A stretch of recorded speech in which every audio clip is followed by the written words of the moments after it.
Okay. Post now. Off it goes. Yeah. All right, I'm ready. All right, let's do it.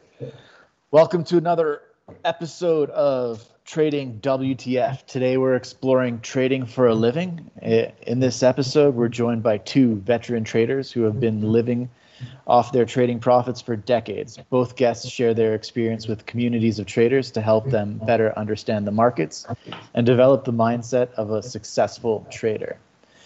Francis Hunt is the founder of the Sniper Circle, which is well known social media handles, the Market Sniper and the Crypto Sniper.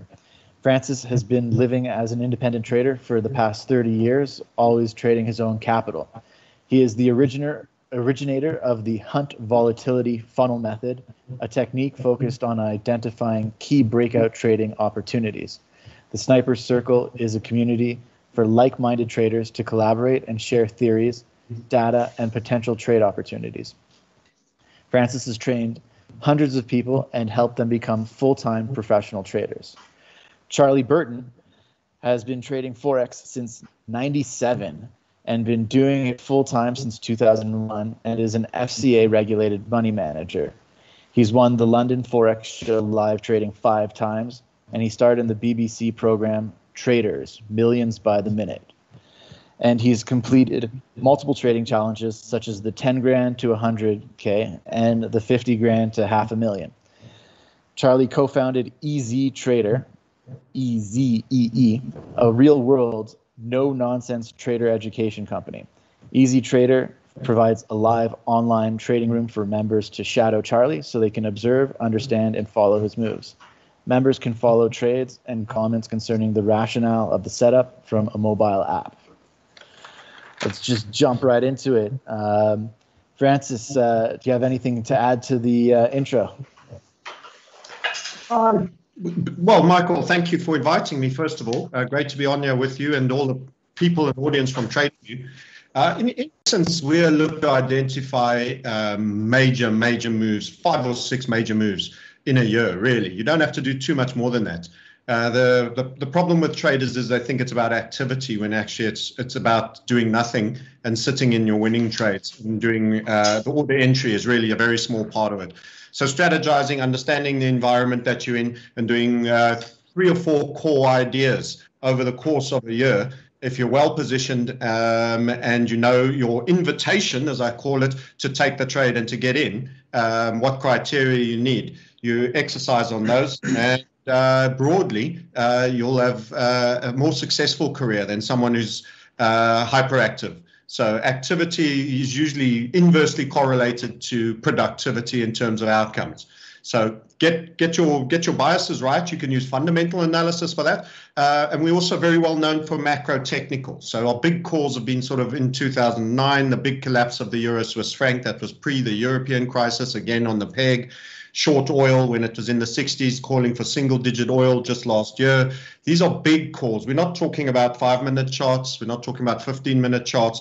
Big essential moves. The best money is made when you make an entry and you sit, not in and outs, thrashing about. Generally, you make brokers rich and you don't do too much for your own wallet there. So for the sustainability of the trader, less is more. You heard that, diamond hands. Less is more. Hold on to that trade. Charlie, anything you'd like to add to the intro? Firstly, I'd just like to really concur with what Francis just said anyway. There's an expression I use is be like a surfer, sitting out there on your board, waiting for the right waves to come along. Don't try and catch every wave. There's just no need to do it. But yeah, the only thing is you said that I've been a Forex trader since '97. No, I was equities first. I was equities and then got into FX and stock market indices in the early 2000s. So that's how I started in equities. But yeah, absolutely. Don't be a busy fool is the expression that we can also add there. So people think that clicking 20 times a day is going to be a good thing. But yes, it might make you feel good because people feel like, I need to feel like I'm doing something. I've got my computers. I've learned this trading stuff. And the reality is it's not quite like that. So you can actually trade in a way where you can enjoy your life. You can still hold a full-time job as well and still trade. So you don't need to. There's this big thing about quitting your job and becoming a trader by yourself. Now you can do that if you're well capitalized, and there's other things to look out for. But certainly. This whole myth of having to quit your day job in order to become a trader is not true. Yeah, if you need the rush, go look at your likes on your social media profile. Don't keep clicking to buy and sell, right? Yeah. I'd come in on that and I'd say it's almost counterproductive, because the problem is in the beginning you want to do too much, as Charlie said, and quitting your job is counterproductive. Traders that want to come in too fast into trading, I tell them to slow down. We even talk about one of the guys that are very much on the psychology and mentality side, and we have them compress. They have a job they hate and they have a fantasy about trading. And that is one is suppressed and one is hyper elevated. And we almost encourage them to discuss all the positives about their job, like having a paycheck at the end of the month. You don't get that when you trade. So we actually just rebalance it a bit and tell them have you ever finished in your job lower in cash balance than you started the month before, and still having your rent and all your expenses to pay. So you've got to defantasize the elements. I always encourage a lengthy transition, and doing too much is a problem for people that go to highly active jobs and then suddenly end up just needing to sit. It's too much. It doesn't feel like work, as already referred to by both of us. And I'd say actually you should seek a number of years to transition. The pressure on a trader instantly to make rental check, if he just goes cold start, end of salary, start of trading career, when you haven't already shown some degree of generating alpha already for a while, it's far too abrupt. It's enough to throw you onto the bonnet through the windscreen. So the best trading should transition slowly. There's no immediate rush. If you've got talent, it'll show. And even if you haven't, you can do your learning curve within reason. And trading after hours is how I started. I didn't bother to correct you, Michael, but I wasn't trading full time for 30 years.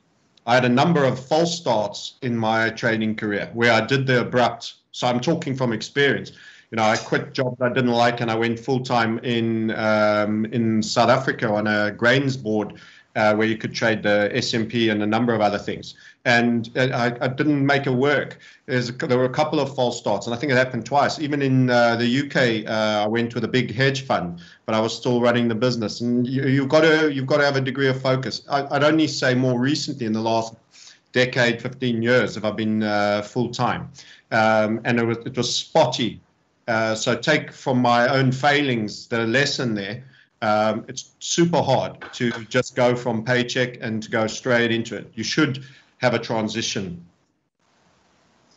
Yeah, totally agree. It's one of the things, as you mentioned, from psychology is a lot of traders trade because they want to be right, and they just want to be at the party with their friends telling them, oh, I made this trade, I was right. And it's more of an ego thing than it is about taking it seriously, and that just kind of leads you down the wrong path to financial ruin if you just got to keep on being right and you can't accept having those losses.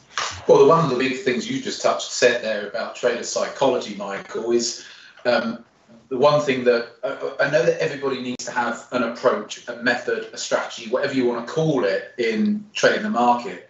But the biggest edge that anyone has is themselves, their mindset. It's not the strategy that they think is the holy grail. And that's what you see, people are searching for, that holy grail constantly. And yet the reality is it's the critical decision making and your ability to be able to get slapped down by the market, dust yourself off and get back up again, because that's the real, those are the sorts of things that are the real holy grail when it comes to trading, not strategy itself.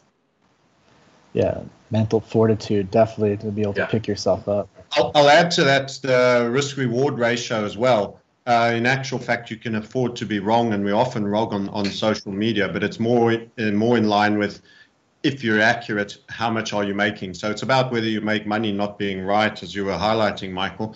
And one of the things is you want to stack R's. People are momentum chasers inherently.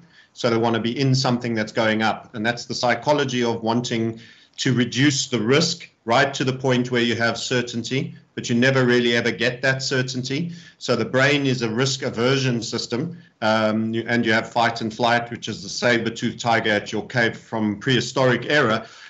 So you end up waiting for the move and then wanting to jump into it once you've assessed it as close to damn it as a certainty. In actual fact, if you make an assessment, you understand a level where you accept you will be wrong. If it gets back down to there, let's assume we're talking about a long trade, a buy, and then you get your level in early, and then you let fate take over. Recognizing that which you control and that which you don't control is very powerful. Managing that what you control really tightly, and the biggest and most critical thing is managing losses, not managing wins. People go out to win. You actually have to each time manage to not lose too much. So you have a sized, reasonable loss. I'm involved in both crypto and traditional markets, and there were 770,000 account liquidations with the Bitcoin throwdown. We'd see it be about 55% in my trading career, where I did the abrupt. So I'm talking from experience. I quit jobs I didn't like, and I went full time in South Africa on a grains board, where you could trade the S&P and a number of other things. And I didn't make it work. There were a couple of false starts, and I think it happened twice. Even in the UK, I went with a big hedge fund, but I was still running the business. And you've got to have a degree of focus. I'd only say more recently, in the last decade, 15 years, have I been full time, and it was spotty. So take from my own failings the lesson there. It's super hard to just go from paycheck and to go straight into it. You should have a transition. Yeah, totally agree. It's one of the things, as you mentioned, from psychology is a lot of traders trade because they want to be right, and they just want to be at the party with their friends telling them, oh, I made this trade, I was right. And it's more of an ego thing than it is about taking it seriously, and that just kind of leads you down the wrong path to financial ruin if you just got to keep on being right and you can't accept having those losses. Well, one of the big things you just said there about trader psychology, Michael, is the one thing that I know that everybody needs to have an approach, a method, a strategy, whatever you want to call it, in trading the market. But the biggest edge that anyone has is themselves, their mindset. It's not the strategy that they think is the holy grail, and that's what you see. People are searching for that holy grail constantly, and yet the reality is it's the critical decision making and your ability to be able to get slapped down by the market, dust yourself off, and get back up again, because that's the real those are the sorts of things that are the real holy grail when it comes to trading, not strategy itself. Yeah, mental fortitude, definitely, to be able to pick yourself up. I'll add to that the risk-reward ratio as well. In actual fact, you can afford to be wrong, and we often wrong on social media, but it's more in line with, if you're accurate, how much are you making? So it's about whether you make money, not being right, as you were highlighting, Michael. And one of the things is you want to stack R's. People are momentum chasers inherently, so they want to be in something that's going up. And that's the psychology of wanting to reduce the risk right to the point where you have certainty, but you never really ever get that certainty. So the brain is a risk aversion system, and you have fight and flight, which is the saber-toothed tiger at your cave from prehistoric era. So you end up waiting for the move and then wanting to jump into it once you've assessed it as close to damn it as a certainty. In actual fact, if you make an assessment, you understand a level where you accept you will be wrong. If it gets back down to there, let's assume we're talking about a long trade, a buy, and then you get your level in early, and then you let fate take over. Recognizing that which you control and that which you don't control is very powerful. Managing that what you control really tightly, and the biggest and most critical thing is managing losses, not managing wins. People go out to win. You actually have to each time manage to not lose too much. So you have a sized, reasonable loss. I'm involved in both crypto and traditional markets, and there were 770,000 account liquidations with the Bitcoin throwdown. which see it be about 55% off its all-time highs. That is just pure carnage. That is blood in the streets. And that is people that probably didn't have stop losses, didn't have sized losses, and were momentum chasers. So they thought, this is it, this is the big game, we keep going up and high, the certainty is there, they keep stacking. They get more confident the more they get positive affirmation, so they continue to size up on the move up. It's wishing that they'd gone bigger earlier to make up for lost time. And then that's, we say, don't be a dog that chases cars when they're moving. Chase R's, not cars. And ours is the risk reward, size loss, known stop. You know what you're down. You've written the check for the trade. You put it on the spike, and you've written the check. And then you let the reward run, and you sit in it. And you're always too small on winners, and you're always too big on your losers. That's psychology and greed and fear. So accept that, regardless the outcome, you're going to feel that. Wow, yeah, 770,000 account liquidations. That's wild. Well, this will be on leveraged accounts, won't it? Of course, yes, yeah, very much. Yeah. Otherwise, you're just holding the asset. I find that space fascinating. I'm even through this, I'm getting calls from non-trader people. I'm sure you guys do as well, friends and colleagues and friends of friends, who are constantly saying, is now a good time to buy in?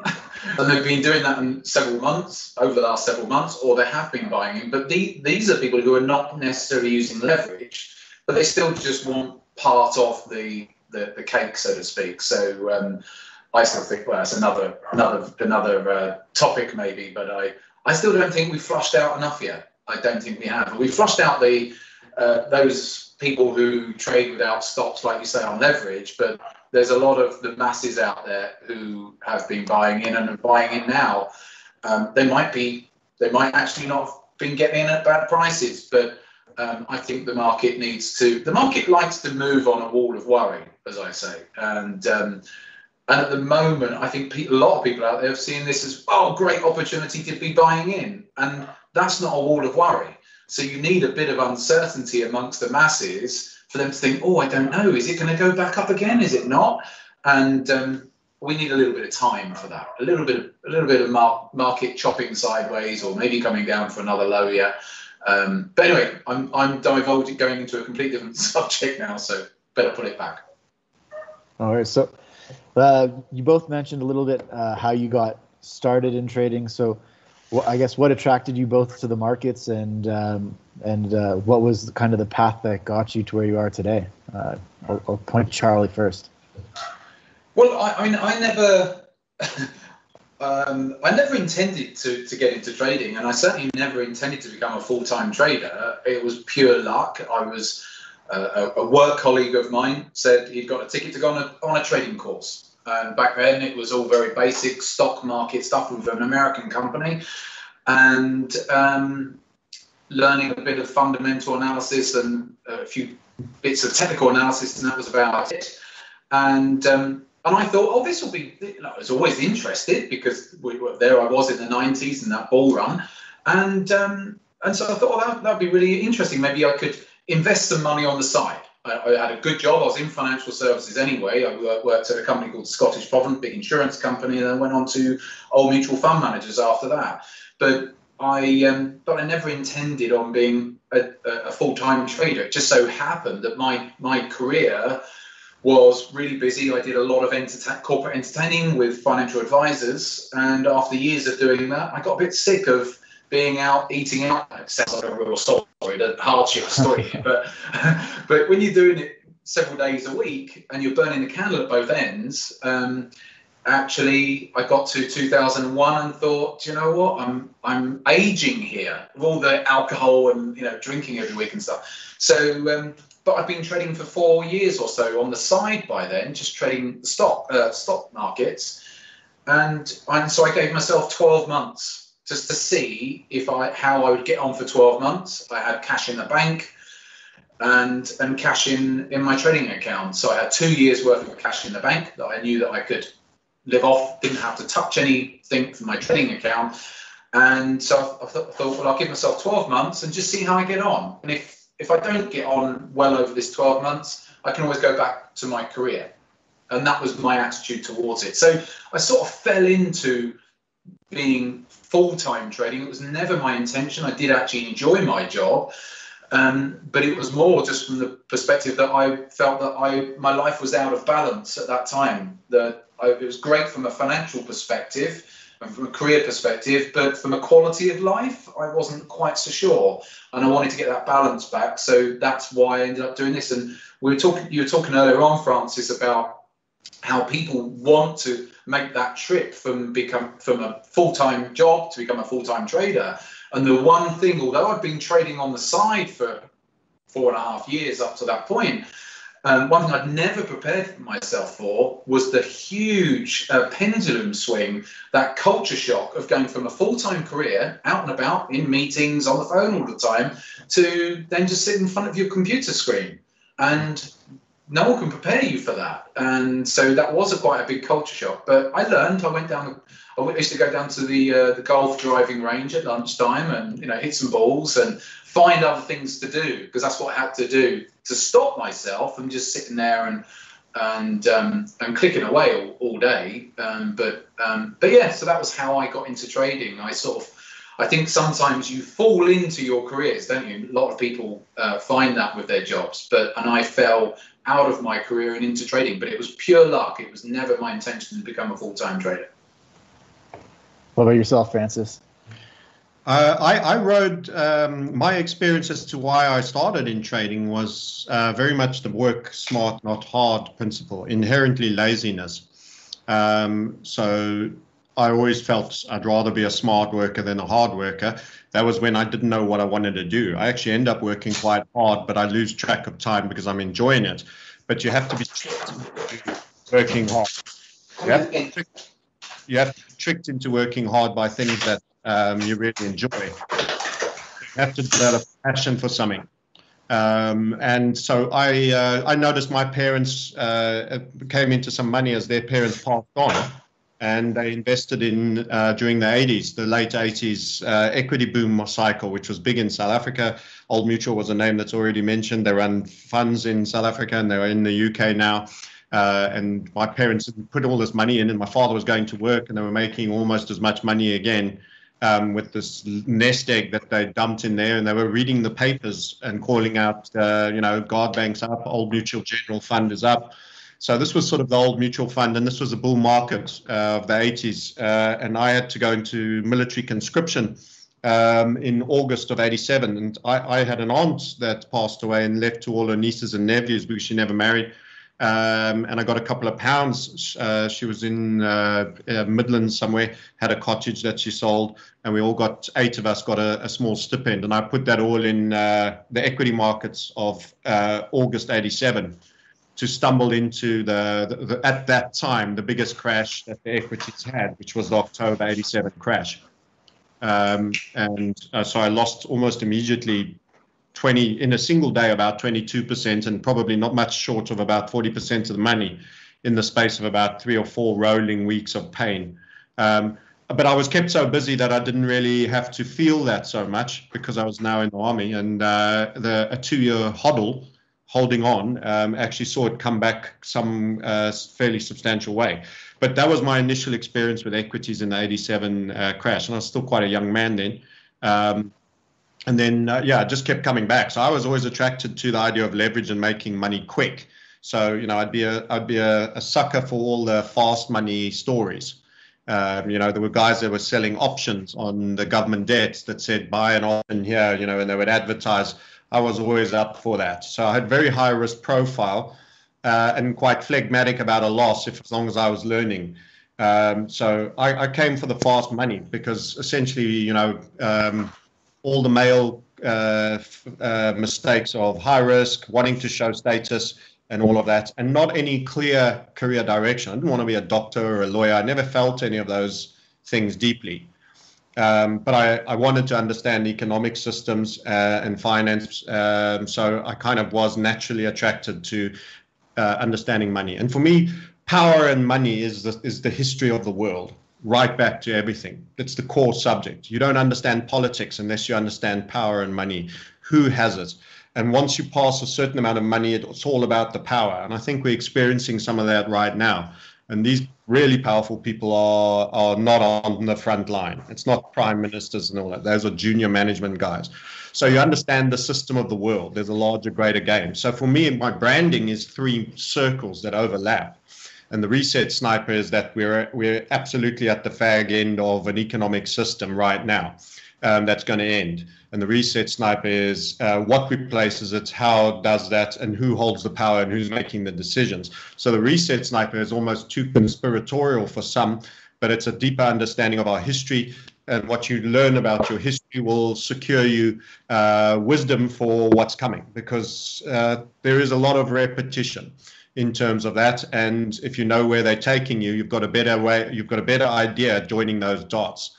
So that's the reset sniper. The market sniper is actually the method, which actually embraces what technical approach do you take if you do elect to use leverage to make some money. And even if you don't, just for your investment, you don't have to be on leverage. Long-term investments takes a lot of the edge off timing perfectly. I've been accumulating silver, for example, the physical silver and internet silver through Bullion Vault for the better part of the entire bear market whilst trading it short. So that is understanding different time frames of assessment. One of the things that's most frustrating is people ask your opinion on a market, but they don't give you a time frame. There was a long period during post-2011 where silver was a net bear, everything technical through the market sniper element of the bear. So we actually traded short and we converted profits into a long accumulation strategy of the actual underlying. So we're actually longing and shorting, but in different ways. One was a short time frame with leverage trade, and the other is a long-term accumulation investment that's multi-decade in happening. And so that's the market sniper, which is where the HVF method is housed. And then the third circle is this new fresh force that my assessment is. I don't use the word believe. I think if you use believe, you remove the scope for rational thought. Nothing should be believed at all, anything. Belief is something that's injected at you as a child, kind of like inoculations and vaccines. You just get given them, like Santa Claus and the Tooth Fairy for kids that you grow out of. And I think there's fairy tales for adults as well that they never get grown out of. And the whole point is eliminating all that which is false. So I have this unhealthy compulsion to try find real truth, no matter how hard or ugly about a matter is.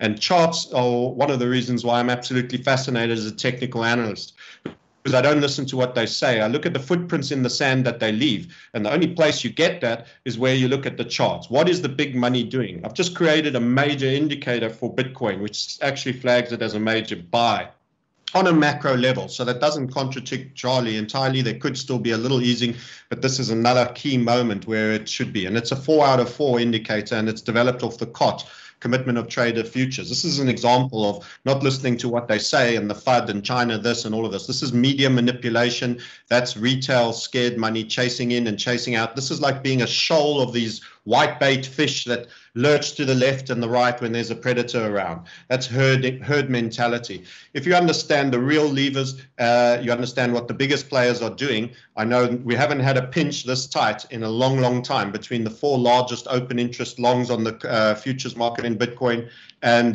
4 largest sellers, which is probably miners. So these are really powerful things. And that's what motivates me. Cutting off the fluff, that is, getting to the real sheep, the meat, not all the fluff that's on it, shearing away the bump, the crap, the deception, the misinformation, the propaganda, and everything else that's being splurged out there, and cutting to truth. My journey is one of, I want real, actual truth. And charting is one of the closest ways you get to that. Where is the big money moving? Because the big money moves markets. The small money doesn't move market. The retailer gets sheared. And I'm here to try stop that by helping them understand that's my calling and in raison d'etre. But, they've got to keep recognizing that your chart is your closest thing to truth. So for me, it became almost evangelical, messianic pursuit, because there's so much deception and misinformation. So it's grown into, it didn't always start out that way. I wasn't that developed emotionally or mature. It was self-interest and wealth as a pursuit, but it grown into a far bigger mission. than it started out. And for me, I wouldn't be anywhere else doing anything else. It's an absolutism about me right now. This is where I belong. Never have I known and been so sure of something. And that's, my last decade and two, that's been my call. So yeah, that's quite a statement of intent. We're going to have to do another episode about the reset sniper over here, because it's not about what they tell you. It's what you can see through behind the lines and understand the markets, because like you said, it's getting through the fluff. And then as Charlie mentioned, every time I meet with London bankers over there, they kind of look at each other and they're like, well, how long have you been in banking and how much have you drank? So it's sort of, they're like, I got to get out of this. I can't do this. I got to survive. But I'm probably going to ask later on down the line, what your thoughts are about central bank digital currencies, because you said it's about understanding where money moves and how that works. And I think you're 100% correct that the world is changing, and once those central bank digital currencies come out, we're in a new paradigm. Absolutely. And we're in a transitional phase. And what I sometimes say is that this is going to be a completely polarizing event. It's almost like there's going to be two versions of human. Those that saw this coming and those that didn't. And that's from a wealth effect. That'll mean access to health. There's going to be a two-tier society. We already know that there's insiders and various degrees, but there will be a hollowing out of the middle immensely. And the Gini curve has already shown this. And the macro view is that, we're going to go into an very strongly inflationary stage. I don't use the word hyperinflationary because it normally implies double digits and then beyond into triple digits. But I think we'll, quite a bit of stagflation and very high inflation to come. Right now, there's a few too many people in this camp. We called that after the COVID because we had technically, from a chart perspective, the end of the bond bull. The bond and the debt market has been a 40-year market since Volcker pushed interest rates to tame inflation. We've had a 40-year non-stop ratcheting down for every crisis, increasing liquidity on interest rates. We called a trend end last year in March. And since then, we've been joined by the likes of Michael Burry of The Big Short, who you'll know from the movie played by Christian Bale. And he's become quite public on it. And then he received a visit and he canceled his Twitter account. So he no longer talks about it, although he's clearly trading it. He's very short, a number of things, mainly government debt as well. Other people like Stanley Druckenmiller, the likes of Jim Rogers, have all come now very strongly into inflationist camp. So I'm a bit concerned that we're going to have a little stab of deflation now over the summer, because it's almost like too many people have run to my side of the ship. Again, that could just be a little bit of risk offing for a short while. But in terms of equities, everybody looks at traditional measures. I want to leave people with one core idea, especially if they chart. Go and divide your asset category, whether it's an individual equity or the indice, by the M2, the monetary supply of the Federal Reserve. People think equities can't go higher. It's never been more stretched on PEs and earnings ratio and margin debt and everything. And on one level, they're right, and on another level, they're completely wrong, because there's so much money that's been created that has to be hidden and put in places that you can be correct fundamentally, but way too soon. And in actual fact, as Charlie referred to the wall of worry, people will climb a wall of worry about the extremity of PE ratios, etc., on equity markets. It's because there's an abnormal amount of money that's been created. The biggest bubble is, in fact, the debt. It's the central banking cartel that's proliferated almost in a synchronized fashion, so that we have no arbitrage of currency where there is someone pursuing sound money policies. So we have a globalized, synchronized destruction of fiat, which is being led by the monetary reserve currency, the dollar, on such an epic scale that people refer to trillions like you're talking about a donut. And I always say, $1 million, it'll take you 12 and a half days non-stop, no eating, no stopping for any reason, every second saying a number to count up to $1 million. If you started now, to be almost 2 weeks from today. $1 billion will be 32 years. 1,000 times 12 and a half days, and 1 trillion will take you to 32,000 years, which probably precedes all form of any kind of humanoid existence on this planet, as far as any of us could hope to know. So that's 1 trillion. These guys are printed up 6 or 7 trillion, which are largely digits. They are notes. Just printing that amount of notes would be exceptional. Most people think money is in notes. It's about 3% of what you have. So people should hoard cash. It's flushed, computerized, digital mayhem, and it's got to be put somewhere. And that's the problem. And that's inflation. Can I just interrupt a little bit? One of my traders said earlier on, this is completely off the cuff. This is completely left field. Sorry about this. One of my traders said, I said to my traders earlier on, I'm doing this, we're doing this chat here this afternoon with Francis Hunt and Michael, and one of my traders said, Francis can really talk. He wasn't wrong. Francis but knows that's really interesting, Francis. I just had to get that in there because I thought, wow, yes. I thought I could talk a bit, but wow. He's right and he's wrong. On my core topic, you won't shut me up. Otherwise, I'm actually almost an introvert. I don't take time to spell my position out to most people because I just find most people don't get it, and it takes too much effort. But in a forum like this, I do tend to let loose. No, it's all good stuff. I just had to slip that joke in. No, it's fully valid. Yeah, we got some comments over here. Bitcoin Shitcoin says I'm 100% with Sniper on these issues. I like his username over there, Bitcoin Shitcoins. Okay, and I want to just let you guys do a little plug because someone's asking. He's like, what you think of NVIDIA? And I'm like, I don't think this is the place to do analysis on those things, but maybe if they want to come check you guys out, maybe let them know where your sites are, how they can find out about you, and then maybe they can ask you some of those questions about where they think the markets are going. I'll give you a little sidebar, which might be interesting, Michael. AMC Entertainment, which has become trading punters stock similar to GameStop, has spiked immensely this afternoon. Guys can go check that chart out. That was actually one of our structures that we had in our premium area. It's gone from just above 8 to around about 22.4. It's gone up about 3x in the space of the last day and a half, and it's really pumped today, huge gaps. So the gambling stocks are flying at the moment. So they're gambling, yeah. Diamond hands. So I'll point one out to Charlie over there. Get you going a bit. You've completed several challenges where you grew a 50 pound to a 500,000 pound account over 3 years. How did that work?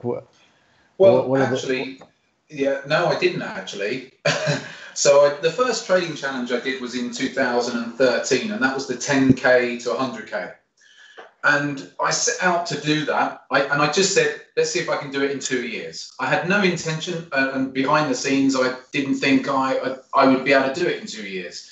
I didn't know if I'd be able to even do fivefold, let alone tenfold increase. So, but I thought, it's a bit of fun. It's a speculative challenge. Let's see how I get on. And I did that one. I did get there, and it took me 2 years and 8 months, which is still, in my book, anyone to be able to do a tenfold increase. Now I know that of course in recent months I could have just put money into one of these cryptos and and done way more than that. But we're talking about trading here. So that was what I kicked off with, that one. And then when that one finished in 2015 or 16. And the reason I do these, by the way, same with doing the live trade-offs at these competitions, is really just to show people that I'm the real deal, because as Francis knows, it's probably 80%, 90% of trader educators are not the real deal. And so in my mind, it's always important for me to put my neck on the line and do these sorts of things. So I started off with that one. And then when I finished it, I said, that's it, I'm done. Because it was actually quite intense, because you're putting your neck on the line, and every few months you have to do an update to your database and put it on YouTube and all that. So then I went on to this 50K. So I thought, okay, that's it. And after a few months of finishing it, it was a bit like, I always say it's a bit like Ranulph Fiennes. So Ranulph Fiennes, he'd go on a big Antarctic expedition, and he'd come back having lost a toe and a finger through frostbite and stuff. And he used to say, "I'm never going to do it again because the pain is too much there."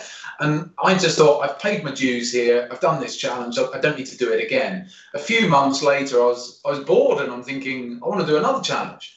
So then I asked our database, and they said, well, how about a 50K to up to 500K? So up the ante a bit.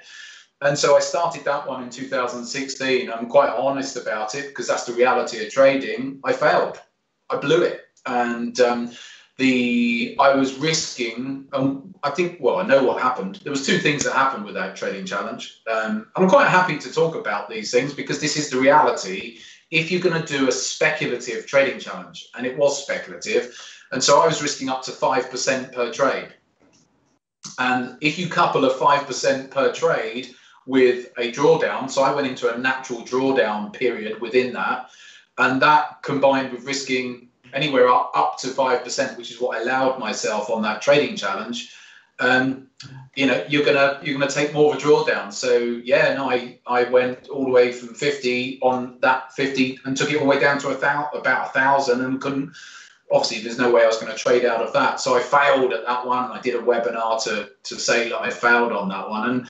And I think even for me, it was a learn that I'm doing another trading challenge by the way right now.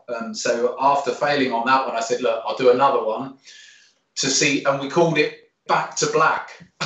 So let's see if I can actually take some money and make back that 50K that I'd previously lost. So and that challenge, so I took 20,000, and that's up about 200% at the moment.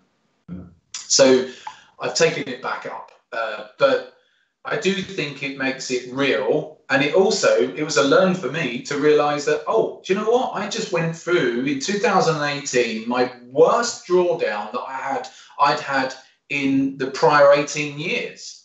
And I didn't expect to have that type of drawdown. It just comes back down to just no matter how good you are as a trader, you always have to manage your risk. On my main accounts, I always manage my risk, but this I always saw as this is speculative. Let's go for it.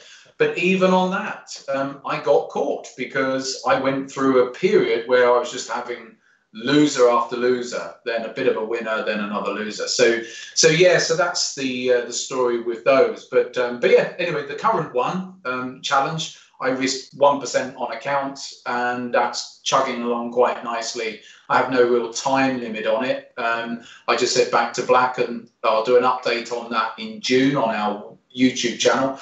And so, because that will be the first year anniversary of me starting that latest challenge. So currently it's up 200%, which I'm happy with, because I think anyone who, anything 50%, north of 50% in a year is good trading, is good performance, should I say. And that's where I'm at the moment. But it won't happen again, like the 50K, because I won't be taking that I'm not taking that kind of leverage. But yeah, definitely goes to show you. I thought, I'll be around 5% risk per trade.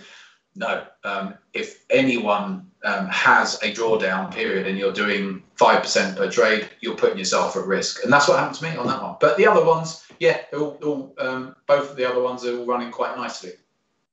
Yeah, the risk of ruin just gets up there once you start taking those higher jabs at it, and if you're using that higher leverage, the trade can just run away from you so quickly. And, it's not necessarily the trade running away. It was just that all of my trades have normal risk stop losses and stuff.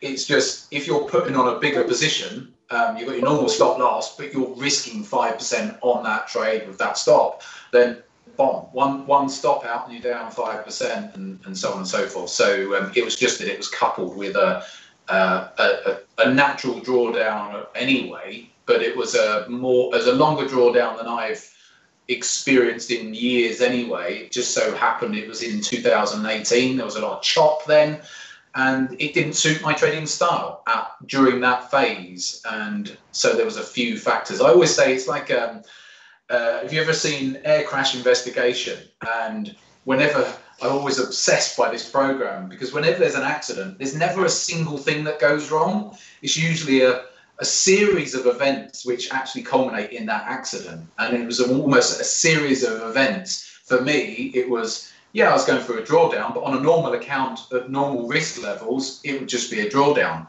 But on a speculative challenge account, where I'm putting higher risk on, we had the plane crash. Yeah, and I'm getting some more questions over here, and I think this is why the audience has to come check you guys out. One of them is asking, did you catch some of that drop on Bitcoin? And I think you got to check out Crypto Sniper to learn more about that. And they're also asking, what are your trading strategies? How do you look at the market, support, resistance, wick off, smart money, trend lines? That's from Jack Pips. Maybe you guys want to give a little bit of a taste of why they should come check you guys out and learn a little bit more. I don't think we're going to be able to answer all their questions right now, but I suppose on account performance, I haven't said much on that. The crypto markets are phenomenal if you get your timing right, because they're a much higher volatility. So it wouldn't be fair to compare to anything that someone who's trading FX has achieved, even if FX is being utilized at a higher leverage, especially if you're doing 1% maximum drawdown, that return is very good. I mean, I took essentially, I've got to be a little bit accurate here. I took from the 23rd of March, 23 grand up to about 3.2 million, but there was one or two small deposits that I put in as well, just to shore it up, because as I was scaling up, I was trading bigger size. That was like hot pot shooting for the moon. But that's very much crypto volatility and powerful bull and access to leverage. And also the collateral was expanding rapidly at the same time. So it's a bit distorting in terms of expectations. That sort of numbers. So I always say I tend to prefer not to sell that or push stuff like that too much. I have shared that P&L with the chart actually, which is quite it's fun to have, but it's not the full story because post the Bitcoin sell-off, I dropped. I was at high point was actually 3.8, but I removed 300,000 on account of deposits that I put. But I dropped over 2 million on the down leg. And, you shouldn't have had that happen. And the irony is I actually called that people should get out of collateral. And I actually did get out of collateral, crypto collateral into stablecoin and fiat. The one thing I didn't do, though, is I thought there was one last hit. And this is just pure greed on the whilst my collateral didn't face any of the drawdown that Bitcoin did, I took a very strongly sized trade still on Ripple right near the end, even though I was concerned Bitcoin might sell off. And it was a great setup, and I went in big. I put a 7-digit trades type position on it, and it turned, and then I gave it more time in case Bitcoin bounced. And I allowed it to run further than it should have. And then I ended up being a forced seller when there was mass liquidations, and I realized I'd let the market catch up with me. So actually I had a week where across a couple of accounts, I lost from the all-time high, it has to be said, about $3 million on that market, in spite of calling the market accurately, because I reflected that same trade, I tend to siloize certain accounts for certain things. That one I felt so bullish about, I actually put on in more than one place. So I let the fire burn in more than one room. So something I would seriously recommend for people is to also siloize accounts. So I have different accounts where I pursue hot pot strategies, what I call lukewarm strategies, mild leverage, like 1:3, and small percentage losses, and then out and out just investment, which I call cold pot or blue. So I go blue, orange, red. And I trickled the red trade into a couple more places, mainly out of pure greed. And then the other mistake was I didn't reverse or close it until I was in a position where the market was unruly falling. And then you're in the wildebeest stampede, and you're part of the idiots that have to get out. And then platform execution became a problem because Bitcoin was falling. And you ended up eating a much bigger red. So that was a classic greed and money management era that actually squandered, a couple of beautiful villas. You mustn't think of it like that. And I was quite phlegmatic. I've actually lost.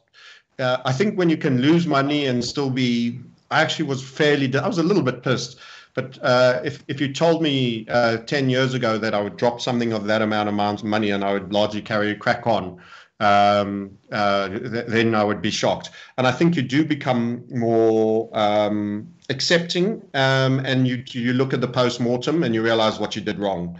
I'm also quite confessional to the community, and I point out what I did wrong so that they can learn. And also on my YouTube channels, while we were right to get out of everything into stable coins, and I'm very lucky I did that, by the way, because the platforms were unavailable and not executing. And thankfully, my collateral was fixed, which was a substantial 7-digit number. If it had also been in Bitcoin, or even worse, one of the smaller tokens that was contracting substantially, I could have then had a situation where the platforms took over the liquidation of your accounts. And that never turns out well. And that would have put me as as someone who's been many, many years in the market, as one of the rookie era 770K failed. You don't ever want to be in a situation like that. In fact, you shouldn't be in a situation that I was in. But the problem is when you've made a lot of money, you think you can afford it, you get sloppy. And that's what I call casino effect. You have to actually close. And part of my call to get collateral and what I was discussing, although I didn't fully execute correctly, is you've got to capitalize your gotten gains into your capital pot. And that means often getting square and say, right, I'm starting new from this date, and here's my new capital that I'm investing in it. Because we treat like if you worked a late shift at a pub serving drinks for 6 months and earned a couple of grand to buy a better car, we treat that money really sacrosanct. But if you spin a wheel in a casino, or you have something come really quickly to you, let's say a gift from a rich uncle, and it's the same amount, but it just falls out of the sky, we treat it more superfluously and wastefully.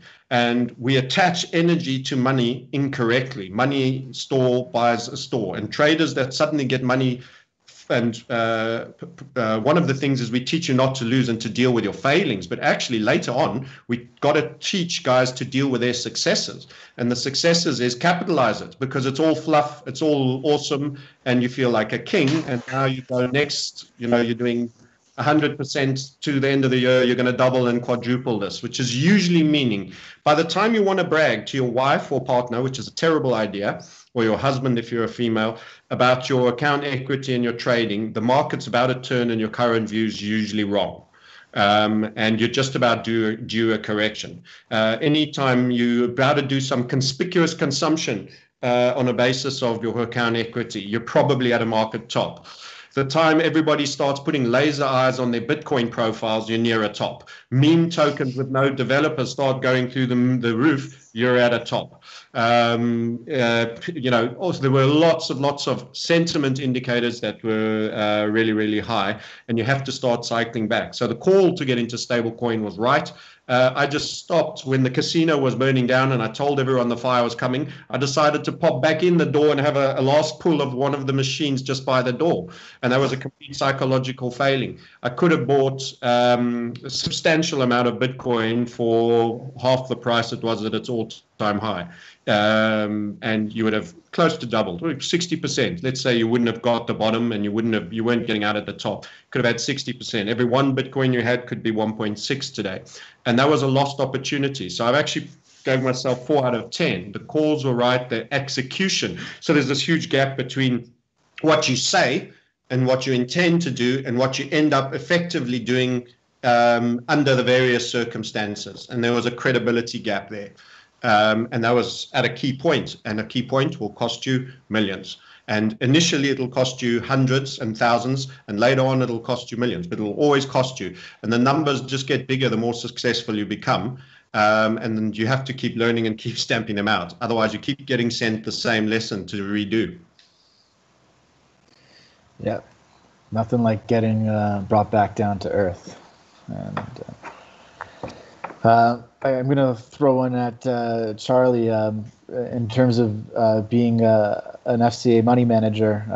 What kind of tips, responsibilities, all the paperwork come with that for people who want to be professional money managers? Well, it's there's so many ways you can go about doing it now. You were talking about social trading earlier on. People can just be on a platform and be followed on a social trading platforms and stuff. But I'm umbrellaed in by an organisation who they give me my regulation.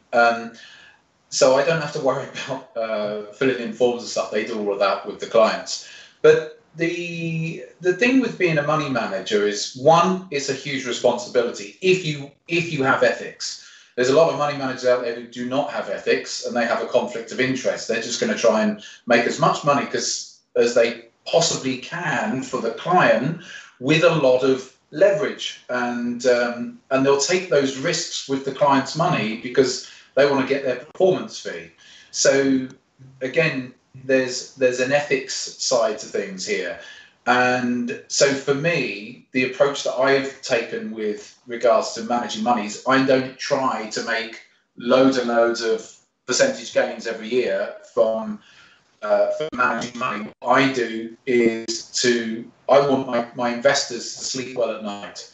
And so I don't want them panicking because they're seeing loads of volatility on their statements. So for me, it's slow and steady, give them some diversification from their other investments that they may have. For myself, I don't need to be trying to make those huge gains, because if I attract enough money into the funds, then there'll be more than enough of the pie to go around anyway. So it's not about, for me, from my personal perspective, trying to make as much money for the clients as possible. It's about giving them some nice steady gains, but they feel safe in my hands. And so if I can give you any advice to anyone, if you think you're going to go off there and make hundreds of percents for your clients, then you're dreaming, because I don't know if there's of any fund manager in the world who does that year in, year out. But if you can make steady gains, then that's where it's at. And then your money will come to you if you do that. Got a little comment from Stefan over here. He's from TradingView. He's like, I feel your pain, Francis. And well, now that we got someone from TradingView on here watching, when are we going to get the Hunt Volatility Method as an indicator on TradingView? Yeah, be nice. It's too much to the method to be encapsulated in one indicator, but I would certainly say the Hunt Bitcoin COT indicator, that's commitment of traders for the insiders, would be a very, very useful indicator for everyone in that sphere. And incidentally, it won't only be useful for Bitcoin, it'll be useful for all cryptos. And what I've actually found is I've left the indicator on when I'm looking at other risk on assets. So I'm watching oil, precious metals, silver and gold quite a lot. For example, going closer to Charlie on the FX side, you would look at CAD, strengthened a lot against the dollar and Aussie with the commodity and the sort of inflation notion. And then amazingly, because there's a kind of risk on category, it's not even given bad signals on the gold and silver market. So that's not a recommendation, by the way. It's just a recognition of correlations across markets, which I will say is one of the other big mistakes people make. They think they're trading 1% or 3% and they have a portfolio of trades. And then they'll be short the dollar in 5 different ways. They'll be long oil, they'll be long gold, they'll be short the dollar against the euro, they'll be long the GBP USD, and they'll not realize that actually their correlated risk is huge. And then they'll also be long the equity markets, which if we have a spike in rates and a strengthening of the dollar, the equity markets will also fall. So I personally, it takes me to another point. I'd personally say don't have too many trades on. It's very difficult to measure correlations. They're not static things, they're dynamic. It's much better to have core ideas that you have high sense of conviction on. Remember, being too convinced is also a problem. You've got to really sleep on it. If you still feel it's strong after a good couple of nights on it and you've looked at other charts and you're getting confirmation, put them on. But it's better to have 3 or 4 well-weighted trades than very light trades that are weak trades and an entire portfolio of them. You don't diversify away risk with trading. You do if you're an investor in the equity market, and only to a point as well. Then you start to emulate the index. with trades, you should avoid diversification of trades. You're going to get inadvertent correlation. You're going to get kicked in the butt on one day in 6 different places when you least expect it. So I tend to have 3 trade ideas. If you have too many trade ideas in your blotter, you're probably a bit in trouble. Psychologically as well, if you're trying to manage too many positions, then the brain can't deal with it. People think that they can, and they'll be sitting in 10 open positions, but realistically, can you make those critical decisions at the right time when you're managing loads of open positions? Probably not. You're going to start having a flap if a few of those positions start going, turning against you or whatever, or you start getting stop outs. So yeah, absolutely, it's my philosophy too, that focus is the key. I learned it many, many years ago when I first went into the corporate world about focusing in work, and I've taken that with me right way through to what I do here. It's all about focus. You don't need to be in lots of open positions. You can work a position if you've got a view, and hold that and run it and build the position. As I say, trade within the trade. So you can build a position if I've got a view on a market that I think is a multi-month view, then I'll trade within that and I'll stay with that view. And that to me is where you make the big gains. You don't need to be making big gains by trying to be in a bit of everything. Yeah, well, you nailed it on the head. That's why we call this where to focus. So you're not scratching your head saying what the fuck. So With that said, I want to make sure I keep everyone on time for their schedules. It's been absolute pleasure having you both here. Do you each want to take a minute and let the audience know how they can find you and how they can join up with you and make sure they know where they're focusing and not saying what the fuck? Take it away, Charlie. By all means, come to on YouTube and go to our EzeeTrader YouTube channel. So it's EzeeTrader.com is our website, and EzeeTrader on YouTube. We put plenty of free content out there. I've got a Twitter handle, just look me up, Charlie B Trader. And so what you're going to get with my company EzeeTrader is you've got direct access into me. You can follow my trades along the way if you want to, depend on which packages you want to take. But for me, it's about real trading, you seeing the way that I manage my positions. And that to me is important. It's how people learn by seeing me doing this stuff in real time. There's no hindsight, showing some hindsight charts and saying, yeah, I bought here and sold here. It's the real stuff in real time. And that to me is the best way for my customers to learn is to over time see how I manage all of this, and also not just how I manage the winners, but how I manage the losers as well, and how we deal with losing trades as well. So from a psychological perspective, so that's what they're getting. It's that full immersion by following along with what I do and seeing how I manage stuff so that they can learn, because I'm not going to be around forever. I'm not going to be offering trading education forever, but the more that people can tap into my skill sets and see the things that I use for trading the markets, then they've got those skill sets for themselves then, because I want them to get to a point where they don't need me anymore. Well, unless you program yourself into an AI, but yeah. Yeah. Francis, take us away. Yeah, themarketsniper.com is the website. It's the only way to engage with us. We talk to everybody before you come on, if you wish to come on. It's a community of the willing. It's quite high value. In our opinion, it's quite a high initial outlay. We look for you to recoup a multiple of your investment through virtue of what is a polarizing event coming over the course of the next few years. Unfortunately, bricklayers and people like that aren't going to be the ones that are going to be able to transition in wealth. It's going to become the traders, ironically, could become very wealthy, and those that manage their money actively themselves. It's not your insurance broker. It's not anybody else that's going to do that for you. You need to be positioned for what's coming. It's going to be one of the most unique and exceptional times. So I'd cover that in the Reset Sniper. I also have a Twitter and YouTube channel by that name, although I have to go on Odyssey nowadays because some of the topics are a bit not to YouTube's liking. In the traditional markets, the Market Sniper, YouTube, Twitter, silver and gold, we're aggressively in there. We're in FX. to a degree. We're in equities. We trade a methodology. So that's why we cross all markets. So where Charlie's focused on the FX markets and maybe certain pairs are his favorites, we're horizontal. We want to be anywhere where there is a unique constriction in the volatility, a particular structure set up. This is all we do. We specialize at doing one thing exceptionally well. So we are surgeons over being paramedics. And we want to capture a highly expansive break with a super tight stop. This is where leverage can be to your benefit. When we're wrong, we are complete 180 degrees wrong normally, and it breaks in the opposite direction, and it does happen. Such as the expansive nature of the reward to a very tight stop, it allows us to be wrong far more often than we practically turn out we are. So because we look at the same thing all the time, we become super specialists in a very narrow area. Concentration and real focus is the key. So expansive reward trading, established trends, and technical trading is our game, and the HVF method is how we bring it about. And you can find us on that website, book a call and have a chat with one of my guys. They're all ex-traders just like you. They will tell you exactly their experience. We have no salespeople.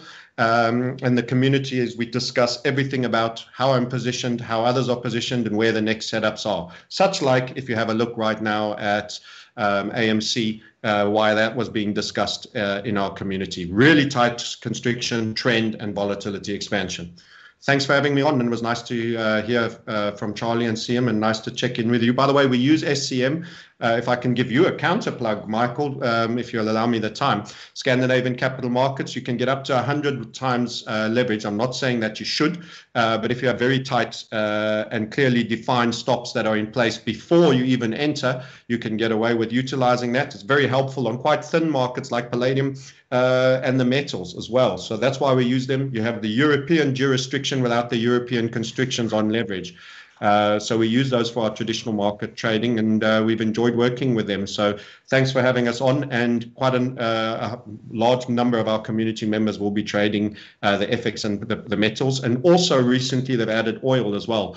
And we are very macro on the oil trade. We think that's going to be one in time. We're waiting a setup there for further upside in part of the big inflation. So we'll see you if it sounds right. If we don't, just follow us for free, and it's all good. And thanks for coming on, and bye from me.